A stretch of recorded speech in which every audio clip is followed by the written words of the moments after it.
Bustin' Heads. Spring Thunder is brought to you by Realtree, Woodhaven Custom Calls, Huntera, Federal Premium Ammunition, Bog Pod, the National Wild Turkey Federation, and Cabela's.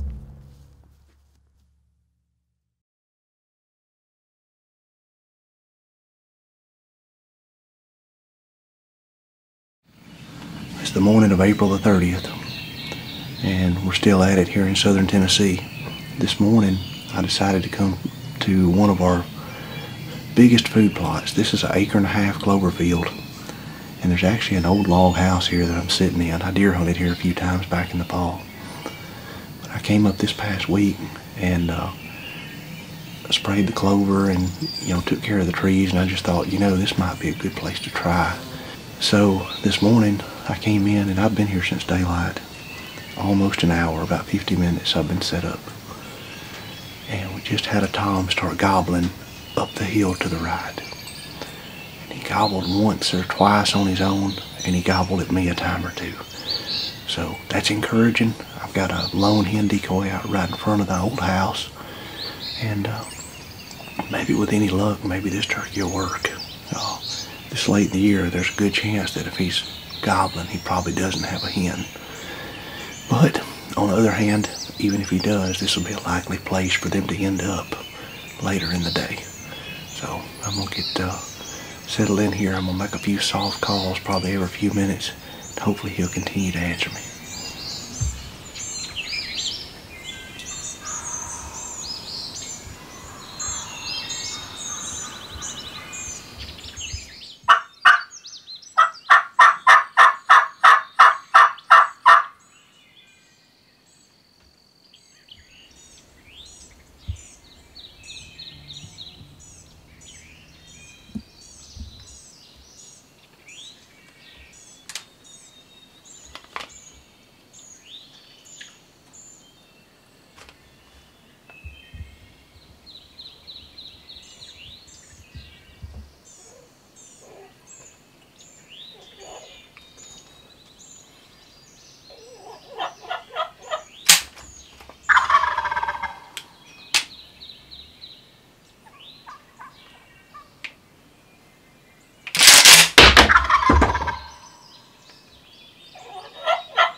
Oh my goodness. Man, was that exciting. I can't tell you how many days I've gone this year hoping that that would happen. But we've got less turkeys than I can remember having in the last several years, and it's been difficult to say the least.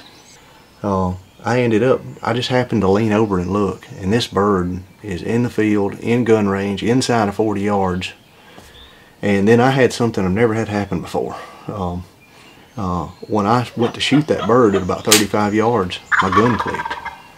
And turns out my gun was loaded. I don't know what was wrong with that shell, but that's the first time I've ever had that happen. And then that sent me into full-blown panic. And luckily, I was able to chamber another round without him spooking and get the shot off. So feels so good for it to finally come together. I'm gonna go out there and check out my bird.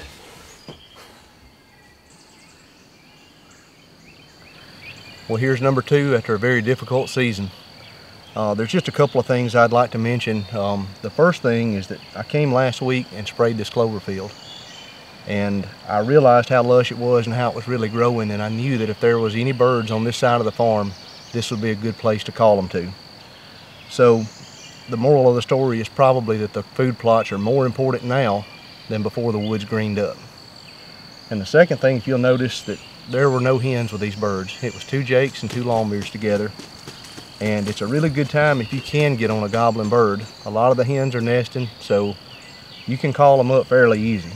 And I wanted to go after them really bad. They gobbled for about 45 minutes before they finally committed and came to the field. But I knew that patience would eventually pay off if I would just stay and wait. And probably the last thing is my decoy setup. I actually had a lone hen And this field's about 1.5 acres, so the odds of them getting in gun range would have been pretty slim without a decoy. And one trick is I had the decoy set at about 15 yards from my position, and the birds actually hung up at about 35. So if you'll set your decoys fairly close, if they come in, that's great. But if they do hang up like these did, they're still in easy gun range.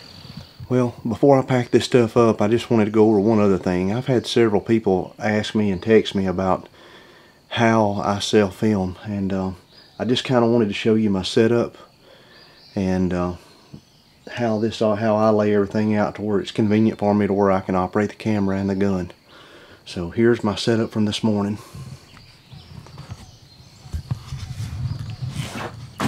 I like it, of course, I'm right-handed, so I like the camera to be set up to my right. And I've got my tripod with an adapter to where I can actually put my camera arm on that. And typically, I just like to have my GoPro attached to my tripod. So when I'm actually sitting here, I can actually operate everything easily. Got a 701 fluid head and a VariZoom controller. That way I can control my zoom, my focus, everything, just a one-hand operation. So that's the setup that's working really good for me.